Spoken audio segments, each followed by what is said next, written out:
suggest we dive into the work as we see it. First of all, where should we begin? The work is comic.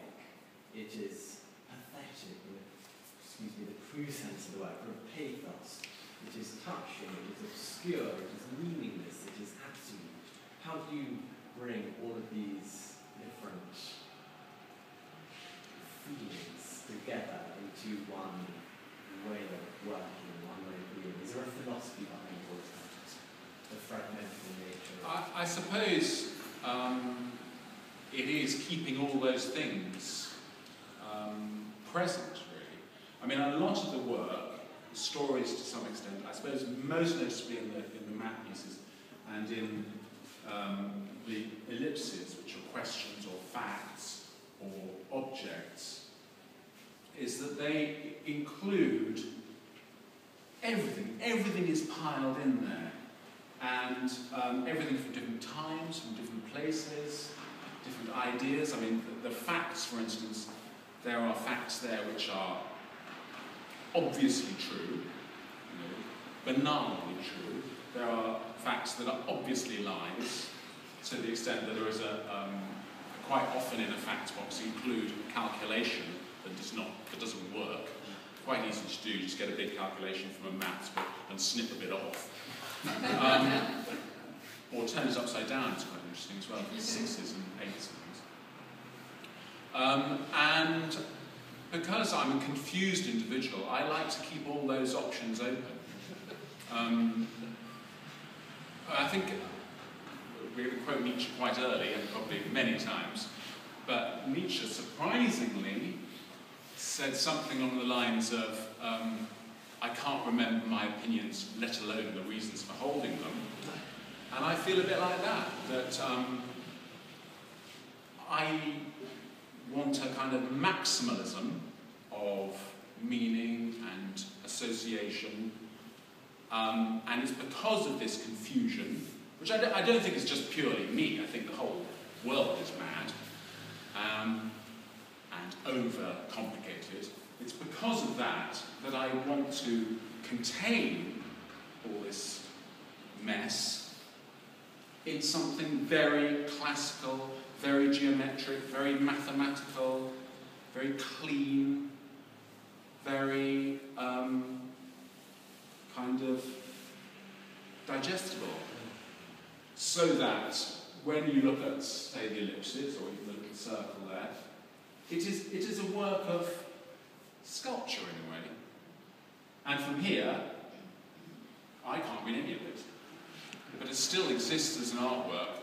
It's not like a page of a book out of focus, which in a sense ceases to be a work of writing. It still exists. I mean, it exists at different distances. So that here, one's aware of depths and shadows and all that sort of thing. But the maximism is contained in a minimal form. One feels from reading, after having read 10 or 20 questions, you feel that the whole business of asking questions, or with the facts, or the whole principle of factuality itself just falls to pieces. And the notion of asking a question becomes an absurd thing in itself, just as the notion of stating a fact, whether it's true or false. They are equally up for grabs in a certain sense. That I think is an interesting thing where you just lose, the whole principle just falls to pieces, and you enter into a different kind of mode. I suppose that's when the aesthetic side of the work, as it were, takes as something containable, as something, tangible. Yeah, I mean, in a sense, I'm reading books, I'm cutting books up, occasionally newspapers and magazines, collecting all this stuff. I'm collecting things that I like, things that strike me, things that are mistakes. I like, typological errors or spelling mistakes, things like that. I collect them, I want all these strange anomalies. And then, what am I going to do with these things? I can file them according to plans I have for artworks. Or I want to do a story about a place. These things I've collected will go towards that. But to some extent, and with the boxes which are not stories, in a way, I'm collecting types of literature, or not exactly like that, types of communication, so that, you know, it's kind of grammar, really. Facts, you know, this is this, this is that. Questions, nouns or noun phrases. So in a way it has a sort of link with those philosophies that look at language. And philosophy seems to be obsessed with language in the last sort of 100 years. And it's a kind of interesting thing, because it's having been involved with the great questions of nothingness, and God, and existence, and identity, we've got completely wrapped up in language. So I suppose in the ellipses particularly, there is this kind of sieving out into different sorts of communication. They're like a museum classifications of figures of speech or curious. Yeah. It's like doing a sort of search for a strange combination of letters and see lots of random. Yeah, there is always a kind of taxonomic thing going on, where you're kind of. I mean, I have collections of things which are ridiculous and probably won't ever go towards any artwork.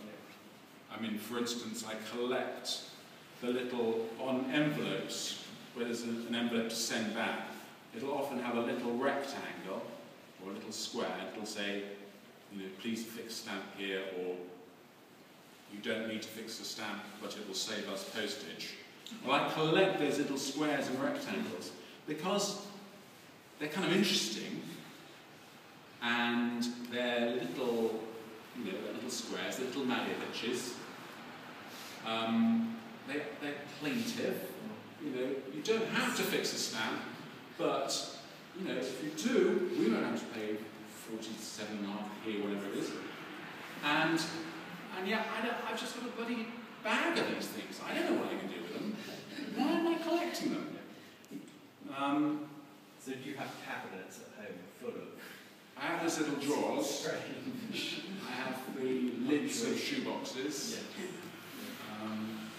Yeah, it's going to take so much sorting out when I go. Or one big bonfire, I suspect. So we talked about Malevich. Of course, there's a tremendous amount of, sort of nonsense and randomness and sort of branching off in one direction and another. But the overall impression, of course, is very controlled in a certain sense. They're obviously very painstaking, like an entomologist mounting butterflies or something of this kind. They're very elegant, they're very quiet and peaceful in a certain sense. How do you reconcile those two agendas, the chaos of language and the randomness of thinking and the sort of rigour of the form?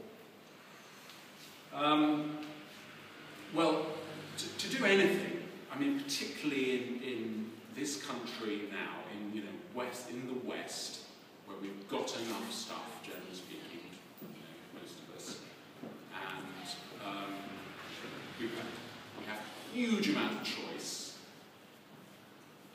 It's very difficult to know what to do, and in something like art, that problem of choosing what to do is very, very clear, and is sort of manifest in what you make. So the first thing, I think, to deal with this huge choice, it could be a video artist, could be a performance artist, could be a painter or something, is to begin to eliminate possibilities, to begin to make rules, to narrow things down. There is that old proverb about steep banks make a strong river. It's tempting, and I think a lot of young artists and young people, us all, when we're young, we are sort of floods of creativity. We're kind of going here, we're going there, and it's a huge puddle. But actually, I feel that if you make very strong boundaries, then you can begin to flow, and begin to flow with So I do make very, very strong rules for myself, ridiculous rules. I mean, each one of these works has rules. So that when I'm cutting up a book, I never use something which is going over a line onto another line. I can't sort of sellotape it together, splice it together like a bit of film. I have to just, it could be the most beautiful phrase, the most wonderful metaphor, I have to let it go. So the sort of truth, the little truth in that string of words you preserve as it is, like a fragment, like a stone that you find or something. You don't in a way, yeah. Phrase, yes. In a way, it's like finding a stone, you know, a precious stone, but it's got a fault in it, and therefore can't be used. And then when I'm making the work, there will be also, you know, there'll be just something to do with just the basic shape. There'll be something to do with depths. You know, in these ellipses, where there's different depths, first of all, I decide on the depths of the pins and cut them all so that, and what is going to be the difference between the different depths, different lengths of pin. And then when I come to make the work, this is aside from what the words say, which is, you know, obviously of paramount importance, there are things to do with where things are placed. And I try in these, this has probably got 5 or 6 different depths of pin, lengths of pin. I try not to ever have the same length touching itself, so that there'll be no, I have a number system, there'll be no 5s next to each other. Okay. My number system is to do with half centimetres. I just developed, I don't know why. So a 5 would be 2.5 centimetres. So they're never next to each other. Now, there are all sorts of kind of complications to do with that. Because I also don't want things next to each other which are very alike in terms of colour of paper, in terms of font, in terms of loudness of meaning even. Yeah.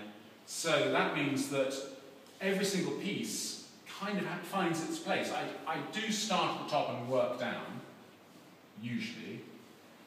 The stories are completely different to that.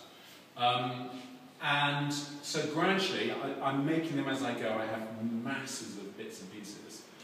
And it gradually sort of sorts itself out. There is this scientific theory, but a model called constraint satisfaction, where in a lot of situations in mathematics, in science, and in everyday life, we have to satisfy different constraints.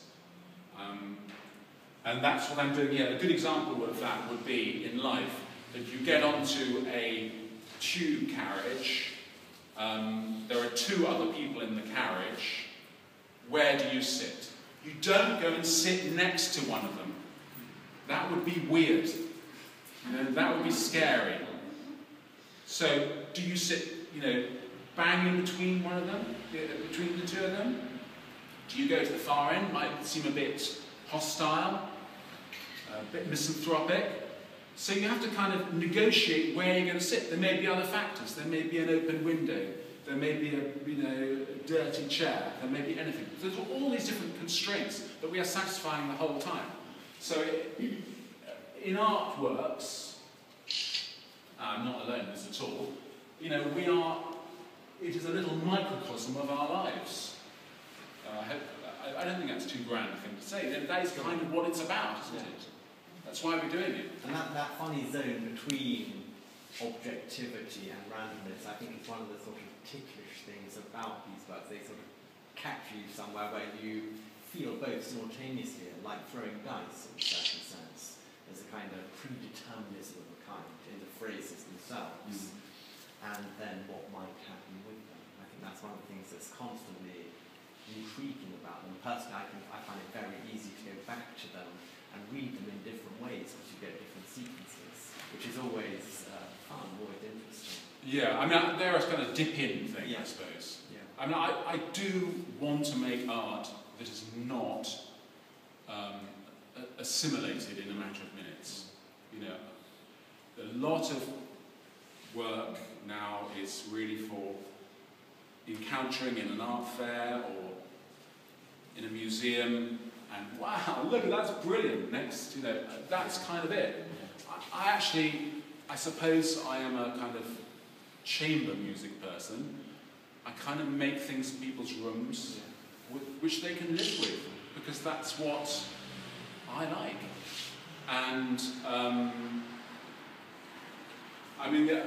referring back to the objectivity thing, the reason I find stuff rather than subjectively inventing it is because I'm just not that interested in what I can think up.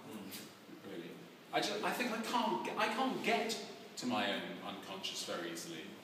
I think it's much better to sort of fling a fishing line in and pull things out and see what comes, And so, by looking through books, by reading, by being aware of what's around